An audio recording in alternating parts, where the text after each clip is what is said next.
Olá, meu amigo e minha amiga, seja mais uma vez bem-vindos aqui ao nosso canal. Pessoal, quem vai passar pela primeira vez uma perícia aí de incapacidade? Pelo INSS. Exatamente isso. O perito, ele pode exigir exames adicionais para concessão. Eu já expliquei, tem muita gente que não sabe. Você começa a trabalhar, já começa a descontar teu INSS, né? Quando você recebe lá o primeiro salário seu olerite, você olhar, tá lá o desconto do INSS. Ninguém perguntou para você se você queria descontar o INSS, se você prefere pagar uma previdência privada, se você prefere pagar um plano de saúde em vez de INSS, ninguém pergunta nada, já vem lá descontado. Mas o que acontece? Enquanto você está só pagando, tudo é maravilhoso, não tem problema nenhum.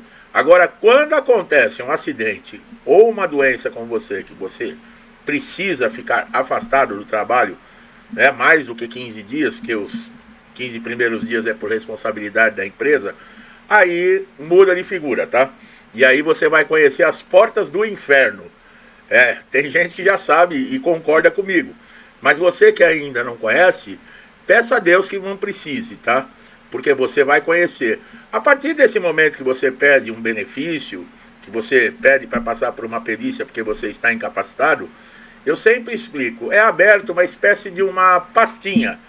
Vão colocar a sua vida dentro daquela pastinha, a sua vida dentro do INSS.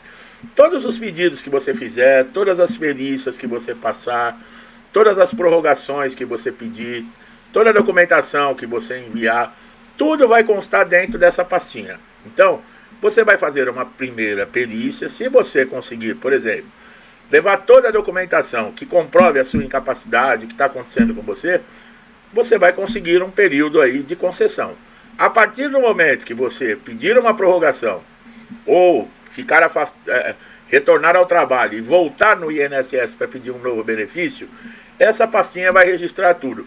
Existem pessoas que conseguem, por exemplo, a primeira vez passar pela perícia e receber o benefício. Aí retornam, pedem uma prorrogação, consegue.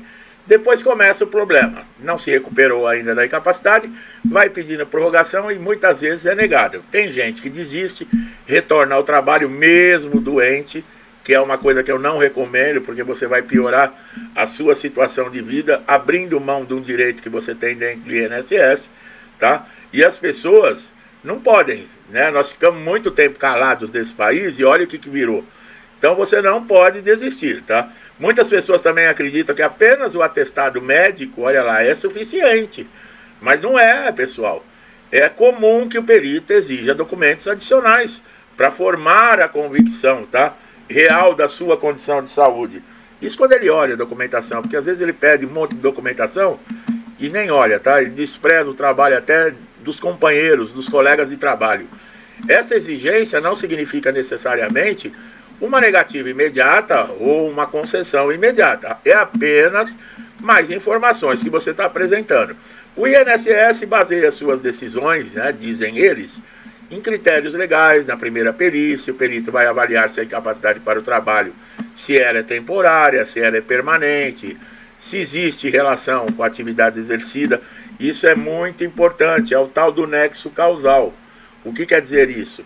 A incapacidade que você está passando, ela tem relação com o seu trabalho até onde ela impede de você desempenhar a sua função. Porque você pode desempenhar, por exemplo, uma função com os braços e ficou, por exemplo, machucado na perna. Isso não vai atrapalhar você continuar. É isso que o INSS está dizendo. E nega o benefício. Por isso que fala, às vezes tem gente que chega lá quase acamado e é negado. Quando a documentação apresentada é considerada insuficiente ou genérica, o perito ele pode entender que não há elementos que comprovem. E tem muita gente, quando eu falo de documentação, não, esse cara está falando bobagem, é só levar um atestadinho. Então leve o atestadinho. É muito comum que o segurado, nesses casos, quando o perito pede um exame complementar, o segurado reclame, acha que é... Mas não tem como, pessoal. A exigência de documentação, ela é garantida por lei para o INSS, tá? A mesma coisa as revisões. O INSS pode chamar, está garantido por lei. Ele que paga o benefício, ele que administra os benefícios. Ele pode querer saber qual é a situação sua de saúde. Se ainda você permanece incapacitado, da maneira que quando gerou a concessão do benefício. Infelizmente é assim, tá? Prestar muita atenção nos prazos, pessoal. Quando você, por exemplo, é chamado para fazer uma perícia, você tem que telefonar, você tem que agendar a data, o horário. Você não pode se atrasar, você não pode faltar. Por mais que eu fale isso há anos, em mais de 1000 vídeos, com certeza eu já falei isso. Ainda tem pessoas que chegam atrasadas, tem pessoas que faltam na perícia. Isso é problema de cada um. Eu sempre falo, nós estamos já todos adultos, né? Você está no INSS, você já é adulto, você já trabalha, para você ter direito ao seu benefício. Então, nós não estamos lidando com criança. Se você não esquenta a cabeça com o que é seu, que é um direito seu, de receber um benefício, não sou eu, nem a Justiça e nem o INSS que vai esquentar, tá? Então, muda aí, no caso, essa convicção que você tem, de achar que também é uma pessoa especial, que lá no INSS vão te tratar que nem te tratam lá na casa da mamãe e do papai. Ô, meu lindo, vão passar a mão na tua cabeça porque você tá dodói. Meu, não se engane, tá? Ao contrário, lá os caras vão te tratar no pontapé e na porrada. E você vai ter que aguentar a humilhação, porque se você retrucar, aí é que você não consegue mais nada mesmo. Se você tiver que fazer alguma coisa contra eles, faça na justiça, tá bom? Então, laudos detalhados, relatórios, aumenta significativamente a chance de você ter o seu benefício concedido, tá? Outro aspecto importante, documentos têm que ser legíveis. Não adianta você apresentar um documento ilegível, sem assinatura, sem carimbo, sem identificação do médico, sem o CID. Não adianta você fazer isso, pessoal. O INSS adora esse tipo de coisa.